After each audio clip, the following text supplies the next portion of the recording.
하나님의 말씀은 창세기 37장 18절부터 24절까지 교독을 하시겠습니다. 요셉이 그들에게 가까이 오기 전에 그들이 요셉을 멀리서 보고 죽이기를 꾀하여 서로 이르되 꿈꾸는 자가 오는도다. 자, 그를 죽여 한 구덩이에 던지고 우리가 말하기를 악한 짐승이 그를 잡아먹었다 하자.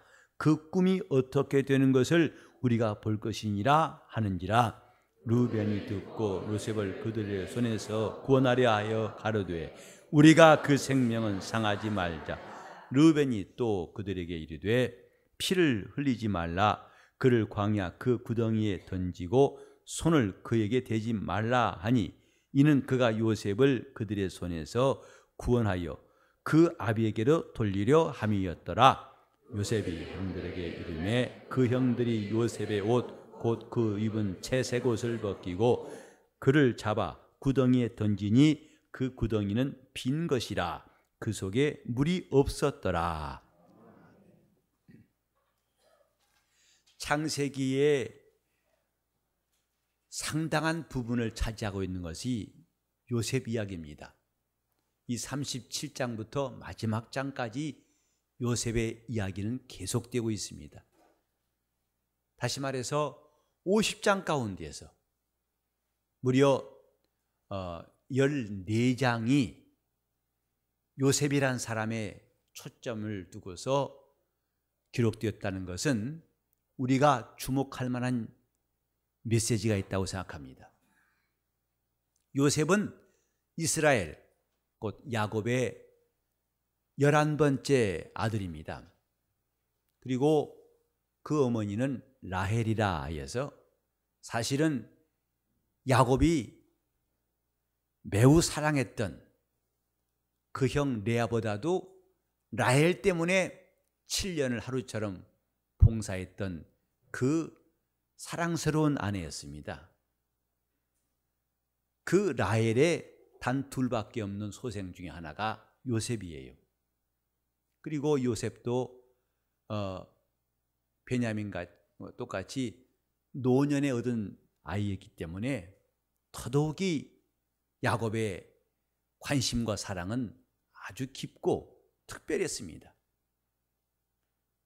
그런데 요셉이 하는 일을 보면은 자기보다 연장자인 형들의 잘못한 일들을 아버지께 다 가서 고하니까 이것도 형들에게 미움을 살 만한 일이고, 두 번째로는 아버지 야곱이 요셉을 정말 지나치게 눈에 두드러지게 사랑해가지고 그 표시가 뭐냐면 채색 옷을 입혔어요. 이 채색 옷이란 말을 정확한 번역이라고 할 수 없는 단어인데, 마치 여러분들은 채색 옷 그러면 우리나라의 색동저고리처럼 생각하기 쉽습니다만은 원래 그 뜻은 이게 아니고 그 소매가 길고 또 저 발목까지 내려오는 외투, 이런 뜻이에요. 색깔과는 관계없어요. 즉 그 당시 사람들은 외투를 입었을 때에 손목까지 내려간 것, 팔목까지 짧은 이 길이에다가 또 이 기장이라고 하나요? 그것도 무릎까지만 오는 그런 외투를 입었던 시절입니다.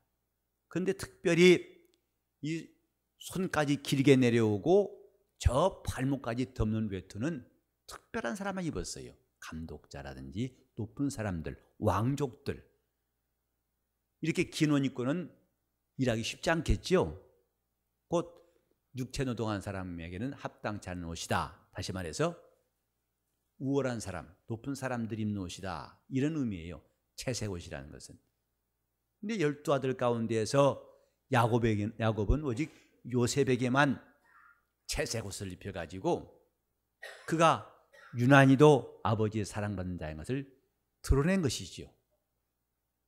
세 번째로 요셉이 형들에게 미움받을 수 없던 또 한 가지 뭐냐면 요셉이 꿈을 꾸었는데 그 꿈 내용을 쉬쉬하고 숨긴 게 아니라 형들 들어보시오 하고 소리쳐가지고 다 말했어요. 아, 내가 꿈을 보니까 우리 밭에서 곡식을 추수하면서 단을 만드는데 4단만 벌떡 일어서고 나머지 11단은 다 엎드려 절합디다. 그러니 웬만한 눈치 있는 사람은 무슨 뜻인지 알겠죠? 근데 그 꿈 꾼 것을 그대로 이야기했어요. 근데 그걸로 끝이 아니라 다시 또 내가 꿈 꾼 거 보니까 해와 달과 11별이 나에게 절합디다. 나중에는 야곱도 나무랬어요. 야, 네 부모가 너한테 절해야 옳겠느냐? 해와 달은 부모를 의미하고 11별은 형들을 지칭한다고 금방 눈치할 수 있죠. 근데 그걸 거리낌 없이 말합니다. 내가 꿈에 이렇게 꿈꿨습니다 하니까 형들이 요셉에 대한 미움은 절정에 이르렀어요. 그래서 저를 죽이자. 오죽했으면, 얼마나 미웠으면 저를 차라리 죽이자 했겠어요. 결국은 죽임은 면하고 장자 르우벤이 야, 구덩이에 넣더라도 물이 없는 데 넣자. 그리고 아버지한테는 가서 저 채색 옷에다가 양의 피 발라가지고 죽었다고 거짓 보고하고 끝내자. 그래서 형의 그 도움을 받아가지고 요셉은 죽지 않고 결국은 저 애굽으로 팔려가게 됩니다. 요셉이란 사람의 일생, 가정에서 지극히 사랑받고 귀여움받고 또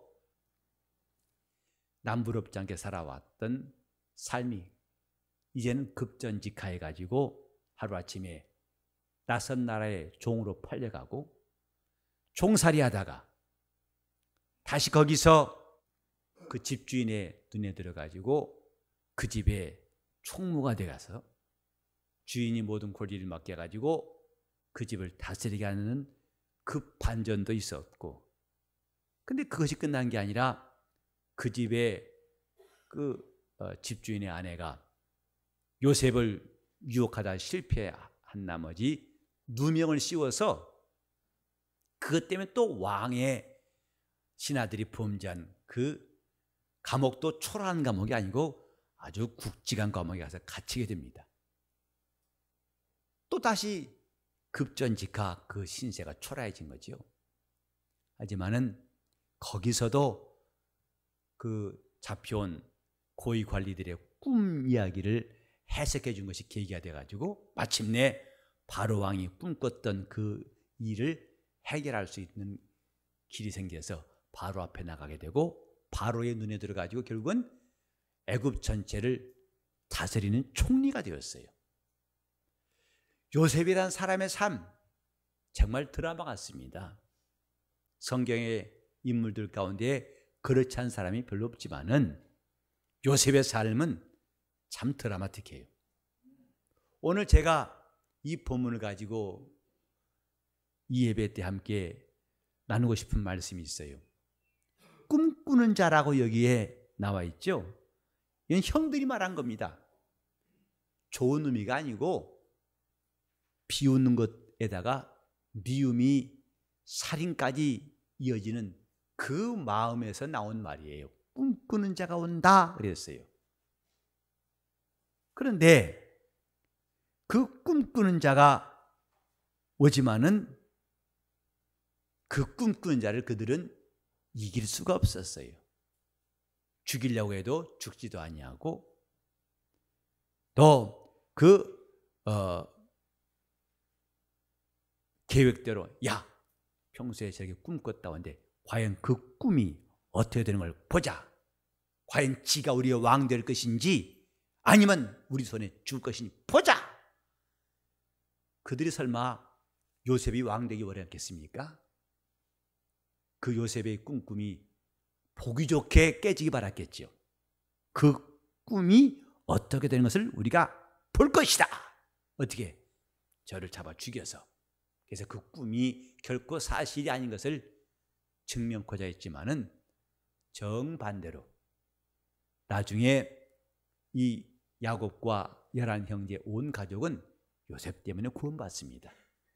가나안 땅에다 흉년 들어서 죽게 되었을 때에 요셉이 사실은 먼저 가서 그 아비 집을 구원할 준비를 다 하게 하셨다고 나중에 요셉은 고백하지요. 신앙의 사람 요셉, 오늘 그에게 우리가 집중해 보고 싶은 것은 꿈꾸는 자입니다. 요셉 곧 꿈꾸는 자. 근데 요셉이 꿈꾸는 사람이라 했을 때에 우린 자꾸 원래 꿈을 잘 꾸는 사람인가 보다 라고 하기보다는 그가 꿈을 꾸게 하신 분이 하나님이시다, 이게 더 맞은 말일 거예요.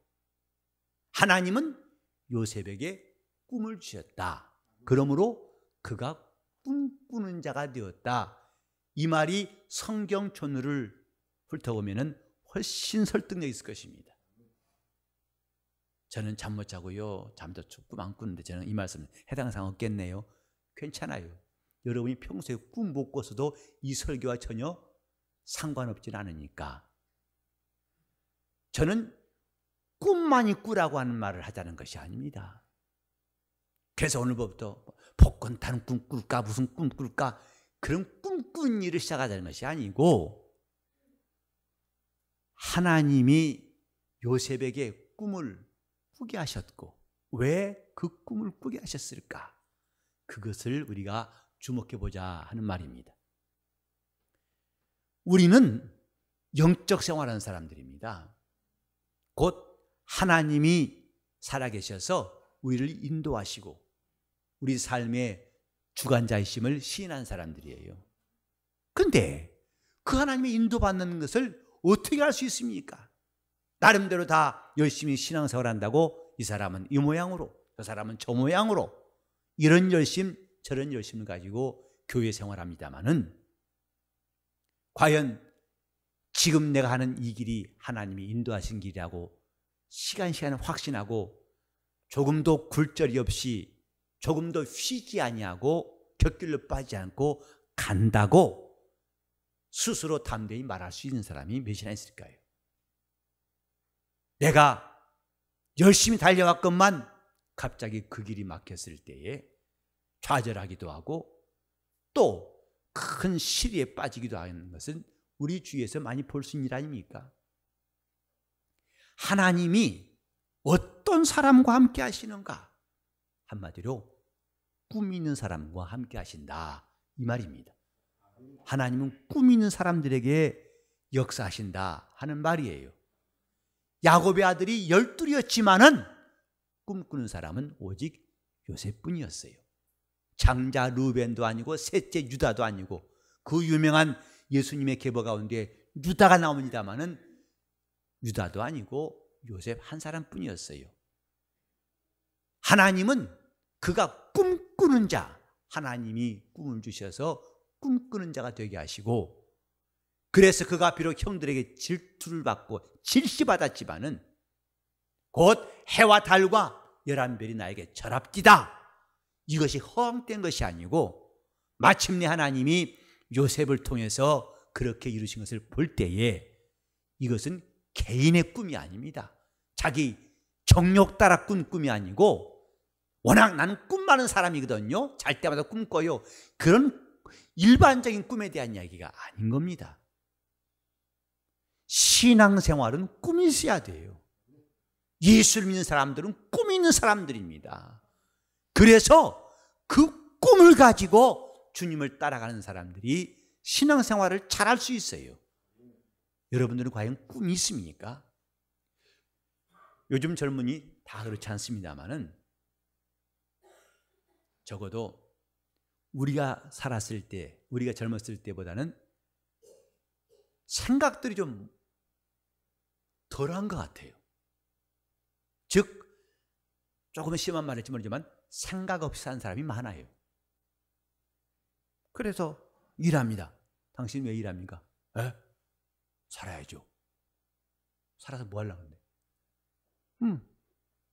돈 좀 벌고 장가 가야죠. 지금 산다는 것에 대해서 또 내가 일을 한다는 것에 대해서 생각하는 사람들이 점점 줄어가요. 그 일에 중요한 요건을 제기한 게 바로 텔레비전이에요. TV입니다. 우리 어렸을 때는 TV는 참 귀했어요. 백불뜨기처럼 볼록한 화면, 흑백 TV, 그것도 정말 웬만한 사람 집에 없었습니다. 그래서 서울 올라와서 살할 때도 그 유명한 드라마 할 때는 옆집 가서 시청하고 왔어요. 함께 고개를 빼들고. 꼭 드라마는 다음 주 이 시간에, 그거 궁금하잖아요. 다음에 꼭 가봐야 돼요. 근데 그런 TV가 집에 있지 않냐고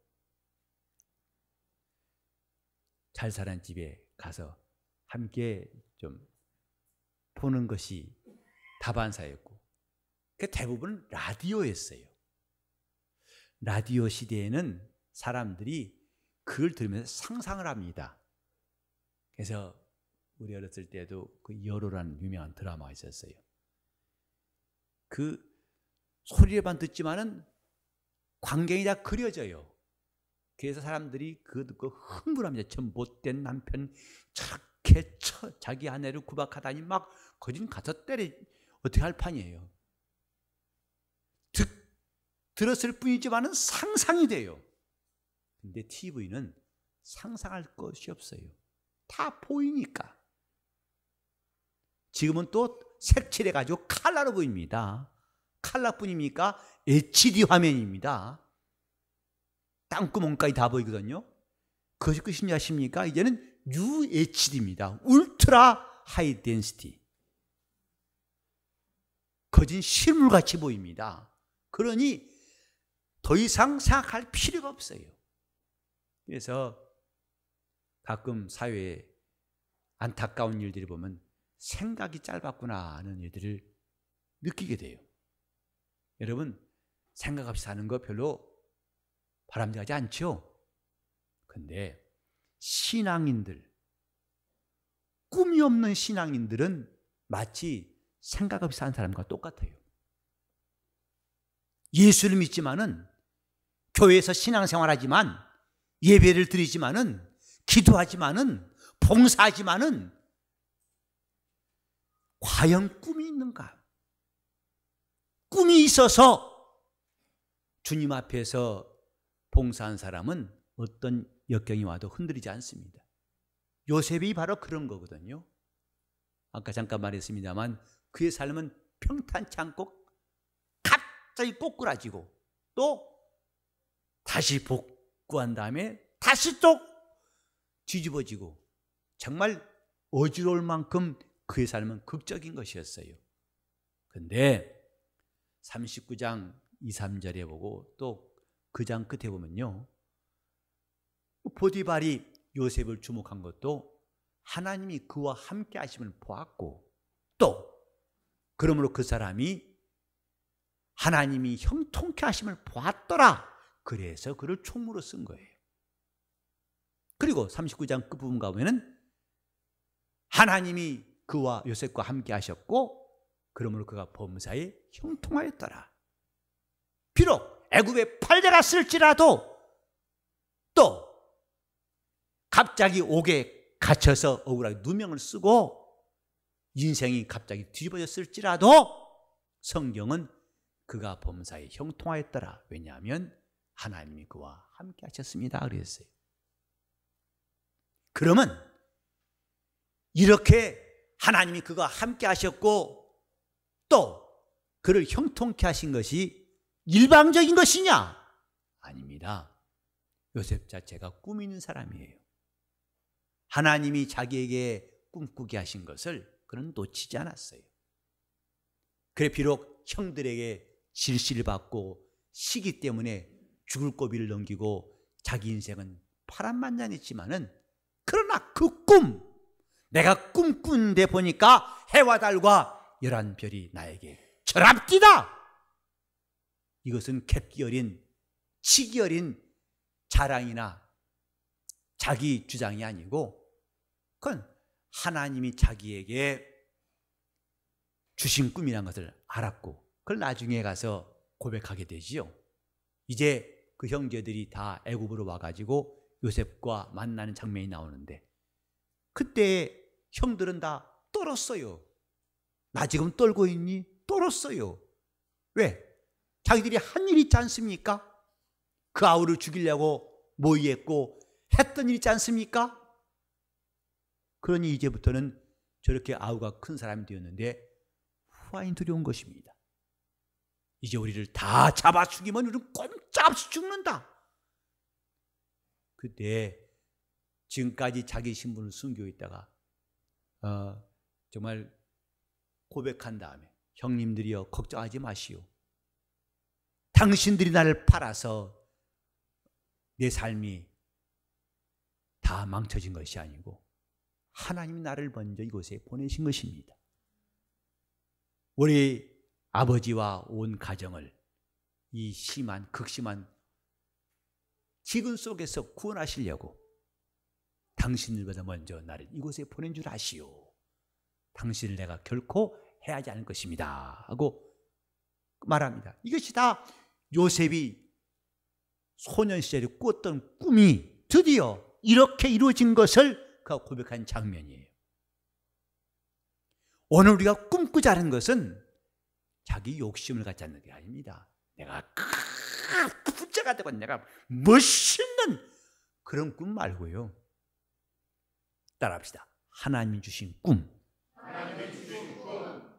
꿈이 있어야 신앙생활 할 수 있어요.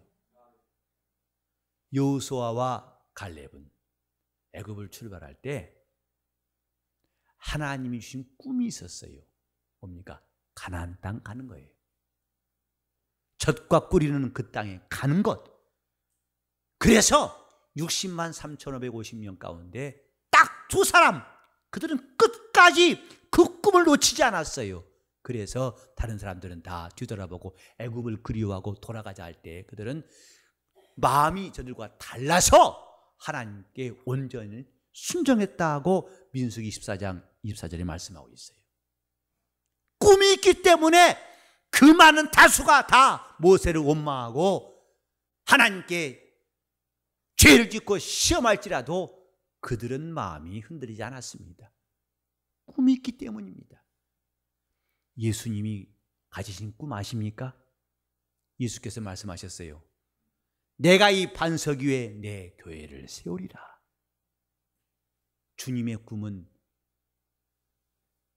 주님의 교회를 이 땅에 세우시는 것이었어요. 그래서 자신이 피 흘려 구원한 사람들을 다 그곳에 모시고 그들을 거기서 보존하시고 마침내 다시 오실 때 그 교회를 다 번쩍 들어서 주님 계신 나라에 그들 다 들어가게 하려는 주님의 꿈, 간절한 꿈. 내가 이 반석 위에 내 교회를 세우리라. 그가 피 흘리시고 구원하신 다음에 승천하실 때에도 그는 이 꿈을 성취하시려고 마침내 하늘에 가신 지 열흘 만에 성령을 우리에게 보내시고 성령이 마심으로 비로소 이 땅에 기독교회가 시작된 거 아닙니까? 오늘 그리스도인들은 주님의 꿈을 나눠 가진 사람들이 되어야 합니다. 주님의 교회가 얼마나 소중하고 그 꿈을 결코 다른 것으로 바꾸지 않으려고 하는 신실한 성도들이 주님의 지체가 되고 마침내 그분의 영광에 참여할 것입니다. 과연 주님의 꿈을 자신도 가지고 있는가? 교회는 목사를 위한 것도 아니고 목사가 주인도 아닙니다. 목사 역시 성도 중에 한 사람이고 저 역시 주님이 교회에 허락하신 여러 역할 가운데 말씀을 전하는 자로 역할할 뿐이에요. 저도 주님의 소원을 이루어드리고 주님의 꿈을 이루어드리는 일에 부름받은 사람들이고 여러분도 똑같습니다. 중요한 것은 어떤 직분이 귀하고 누가 잘났고가 아니라 누가 주님의 꿈을 나누어 갖고 있느냐. 주님은 그 사람에게 관심 있으세요. 누가 주님의 꿈을 가지고 있느냐. 우리가 예배하는 것도, 우리가 친교하고 봉사하는 것도, 말씀을 배우고 가르치는 것도, 이제 우리 교회가 선교하되 너희는 가서 모든 족속으로 제자를 삼으라. 아버지와 아들과 성령의 이름으로 침례를 주고 네게 분부한 모든 것을 가르쳐 지키게 하라. 이것이 주님이 몸된 교회를 세우신 목적이에요. 그래서 이것을 이루려고 우리는 각각 여러 지체에서 상대방에 대한 판단을 하지 아니하고 각각 자기 역할을 하려고 매우 열심히 노력하고 성장하려고 애쓰는 거 아니겠어요? 주님의 꿈을 이루는 사람들, 교회는 꿈 있는 사람들에 의해서 움직입니다. 꿈 있는 사람들이 점점 많아질 때 교회는 뜨겁고 열심히 있고 사모하고 교회는 움직이게 돼 있어요. 목사 혼자가 꿈 있는 교회는 별로 소망이 없어요. 온 교회가 요셉같이 꿈꾸는 자가 됐을 때 주님은 우리 교회를 살아있는 지체로 사용해 주실 것입니다. 과연 꿈이 있는가? 여러분은 과연 어떤 꿈이 있습니까? 주님께서 과연 나를 보실 때에 꿈이 있는 사람으로 보실 것인지, 꿈꾸는 자라 볼 수 있을 것인지, 아니면 생각 없이 이리저리 사는 사람처럼, 꿈 없는 사람처럼 나를 여기실 것인가? 우리는 헌금하더라도 꿈이 있어서 헌금해야 됩니다.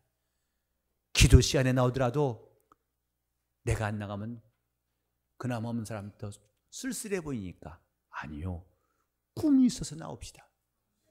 주님, 내가 먼저 썩어지는 미랄이 되겠고 내가 먼저 불쏘시개가 되어서 우리 교회에 기도에 놀라운 부흥이 있도록 나를 쓰시기를 사모하여 주 앞에 나와 기도한다면 주님은 여러분들의 기도를 들으실 거예요. 주님이 우리 교회를 사랑하시는 것을 우리는 하나하나 그렇게 구체적으로 이루어갈 수가 있어요. 꿈꾸는 자가 오는구나. 이들은 비웃듯이 말했지만은 주님은 그 꿈꾸는 자의 길을 형통케 하셨어요. 그에게 꿈을 반드시 이루셨다는 것을 우리는 성경을 통해 확인할 수 있어요. 그러면 어떻게 꿈꾸는가? 내가 꿈꾸는 자가 되고 싶은데 어떻게 하면 되는가? 하나님 말씀을 듣고 꿈꾸는 겁니다. 하나님 말씀, 설교는 하나님 말씀을 전할 때 전하는 것인데, 설교는 사람을 감동시키고 그들에게 꿈을 갖게 하는 것이 설교예요. 꿈을 가지게 하는 것. 그러니까 하나님의 말씀을 아브라함이 들었을 때 그는 원래 무자한 사람 아닙니까? 자식이 없대. 언제? 100세까지 자기 아내에게서 자식을 얻지 못했어요. 그때 하나님께서 말씀하셨어요. 아브라함아, 밤에 부르시면서 너 하늘의 별 셀 수 있느냐? 너무 많습니다. 내 자손이 하늘의 별처럼 많을 것이다. 바다의 모래를 셀 수 있느냐? 내 자손이 바다의 모래처럼 많이 있을 것이다. 이때 아브라함이 하나님 말씀을 믿은지라 했어요. 다른 말로 하면 꿈을 가진지라 이 말이에요. 그래서 그는 자기 몸이 죽은 것 같음과 사라의 태의 죽은 것 같음을 알고도 믿음이 약해지지 아니하고 도리어 믿음이 견고해져서 약속하신 것을 또한 등이 이루실 줄로 확신하였으니 하나님이 그 믿음을 의로 여기셨다 하고 로마서 4장에 기록하고 있습니다. 아브라함이 그 약속을 믿은지라, 곧 꿈을 가진지라. 하나님 말씀을 들을 때 우리는 꿈을 가질 수 있어요. 잠잘 때 꿈 갖는 것이 아니라 말씀은 나에게 꿈을 주십니다. 아, 나도 저렇게 주를 위해 살아야지. 나도 이 말씀을 붙잡고 이렇게 행동해야지. 나도 주님을 이렇게 순종해야지. 나도 이런 소원을, 주님의 소원을 나눠 가져야지. 하나님 말씀 자체가 그분의 꿈을 주시는 말씀이에요. 성경의 모든 인물들은 다 하나님이 계시하신 말씀을 통해서 꿈을 가지고, 아브라함뿐만 아니라 모세뿐만 아니라 애굽에서 나온 모든 이스라엘은 다 그 말씀을 듣고 꿈을 가진 겁니다. 자, 하나님 말씀은 그러면 꿈을 주시는 것이다. 하나님 말씀은 꿈을 주시는 지금 설교 듣는 시간에 꿈을 가질 수 있다면 여러분의 신앙은 확실히 달라질 것입니다. 그 말씀은 능청함이 없다고 말씀을 들었어요. 그러면 자기 자신이 저 12해 동안 혈류병을 던 여자 마냥 내가 그의 옷자락에 손만 대어도 낫겠습니다, 이렇게 꿈을 가졌을 때에 마침내 그는 주님 몸에서 나오는 능력으로 혈류의 근원이 말랐다고 했어요. 지금 세상이 아무리 복잡하고 발전했다 할지라도 하나님의 능력은 동일하게 역사하시지만은 그것을 막고 있는 게 뭐냐? 꿈이 없어요. 말씀을 듣고 꿈꾸지 않습니다. 하나님께서 성령 보내신 이유가 무엇입니까? 사도행전 2장 17절에 베드로가 오순절날 설교할 때 저 요엘 선지자의 말을 인용했어요. 내가 말세에 내 영을 남종과 여종에게 부어줄 것이다. 그러므로 젊은이는 환상을 볼 것이요 늙은이는 꿈을 꿀 것이다. 성령이 마셔서 우리를 감동하시고 말씀을 듣게 하실 때에 환상도 보게 하시고 꿈도 꾸게 하신다는 사실을 성경에 말씀하고 있어요. 하나님 말씀, 꿈을 주시는 말씀입니다. 우리 청년들 꿈이 있어서 하나님께 쓰임 받으세요. 우리 온 성도들 꿈이 있어서 영적 생활 갈팡질팡 그만하시고 머뭇머뭇거리는 거 그만하시고 술 취한 사람 마냥 갈짓자 갖는 거 그만하시고 이제 우리는 하나님이 우리에게 주시는 새해 꿈꾸는 자가 되어서 2016년을 시작할 수 있도록 하시길 바랍니다. 우리는 꿈꾼 사람들, 정말 내 영혼이 어떤 꿈을 꿀 것인가에 대해서 사모함이 있다면 여러분이 이제부터 하나님 말씀에 귀를 기울일 겁니다. 성경을 볼 때 더 그 말씀을 상고하고 그 감동을 사모할 겁니다. 주여 나에게도 꿈을 주시옵소서. 내 집에 꿈이 있어서 하나님이 역사하시게 하십시다. 꿈이 없는 백성은 망한다는 말이 있어요. 꿈이 없으면 하나님은 그 백성을 쓰시지 않습니다. 꿈이 있는 교회, 우리 교회는 처음부터 하나님이 주신 꿈이 있어요. 마태복음 28장 19절 너희는 가서 모든 족속으로 제자를 삼으라. 정말 시작한 개척교회 몇십 명밖에 안 되는 개척교회에서 선교한다는 것을 누가 상상할 수 있겠습니까? 저도 우리 교회를 시작하면서 최소한 3년은 지나야만이 그래도 그 일이 가능하지 않을까. 여러 가지로 생각했을 때에 3년, 왜냐하면 선교할 때 수많은 재정이 필요한데 또 준비할 것이 필요한데 3년은 걸릴 것이다 하고 생각했습니다마는 하나님은 7개월 만에 우리에게 일거리를 주셨어요. 그것도 그들이 직접 찾아와 가지고 저 마게도냐 사람이 환상 가운데 바울에게 이르러 와서 우리를 도우라 하고 초청한 것처럼 그들은 자기 나라 돌아가기 전날 밤 9시에 주일 밤에 우리 교회 와가지고 우리에게 성경을 좀 가르쳐달라고, 성경 좀 배우고 싶다고 하는 그들의 부탁과 함께 그들은 모든 항공권을 비롯해가지고 모든 비용을 다 댈 테니까 오시오! 라고 해서 우리 교회 선교는 시작된 것입니다.